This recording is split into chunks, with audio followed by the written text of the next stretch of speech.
بسم اللہ الرحمن الرحیم الحمدللہ رب العالمین والصلاة والسلام علی سید الانبیاء والمرسلین وعلی آلہ واصحابہ اجمعین اما بعد فاعوذ باللہ من الشیطان الرجیم بسم اللہ الرحمن الرحیم وما ارسلناک الا رحمتا للعالمین سبحان اللہ صدق اللہ مولانا العظیم وبلغنا رسولہ النبی الامین الکریم ونحن على ذلك لمن الشاہدین والشاکرین والحمد للہ رب العالمین ان اللہ وملائکتہ یصلون علی النبی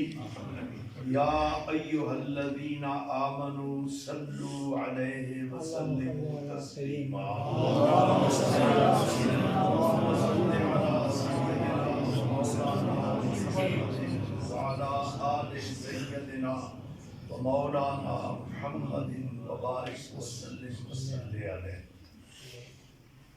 حاضرین گرامی قدر، بڑے طویل عرصے کے بعد مندری آمد پر مجھے بے انتہا خوشی ہوئی۔ اللہ تبارک و تعالی کا لاکھ لاکھ شکر ہے کہ میں آج اپنے حضرت کی سنت ادا کرتے ہوئے ایک بار پھر مندری میں حاضر ہوں۔ مجھے جہاں تک یاد پڑتا ہے نا میری یادداشت میں، میرے حضرت صاحب قبلہ شاید کبھی ایسا نہیں ہوا، کوئی ایک آدھ دفعہ ہوا ہو تو میں نہیں کہہ سکتا، لیکن مولانا عبدالستار صاحب گواہ ہیں، تجمل خان گواہ ہے، اور مولانا داد اس بات کا گواہ ہے، اور آپ بھی جتنے سارے بڑے بڑے میری عمر کے لوگ بیٹھے ہیں سارے گواہ ہیں کہ یہ ہوتا ہی نہیں تھا کہ حضرت صاحب جی کوٹ آئیں اور رائی کھیتر یا مندری تشریف نہ لائیں، بیچ میں گیپ آ گیا۔ وہ گیپ کس وجہ سے آیا یہ اللہ بہتر جانتا ہے، لیکن میں اس کو اپنے ساتھ لیتا ہوں کہ میری سستی ہے، میری قائلی ہے کہ میں نہیں آ سکا۔ بہرصورت اللہ کا شکر ہے کہ آج ہم آئے ہیں۔ اب میری ایک ریکویسٹ ہے اپنے سارے، خاص کر کے خلیفہ طارق صاحب اور اکرام صاحب یہاں بیٹھے ہوئے ہیں ہمارے ٹرسٹ کے، اور ہمارے پروگرام کے آرگنائزرز بھی ہوتے ہیں، یہی لوگ ہیں۔ ان سے میں یہ درخواست کروں گا کہ ایک پروگرام مزید مولانا کے مدرسے میں جا کے کرنا ہے انشاءاللہ۔ ادھر ہی میں نے جانا ہے، لازمی حاضری میں نے دینی ہے۔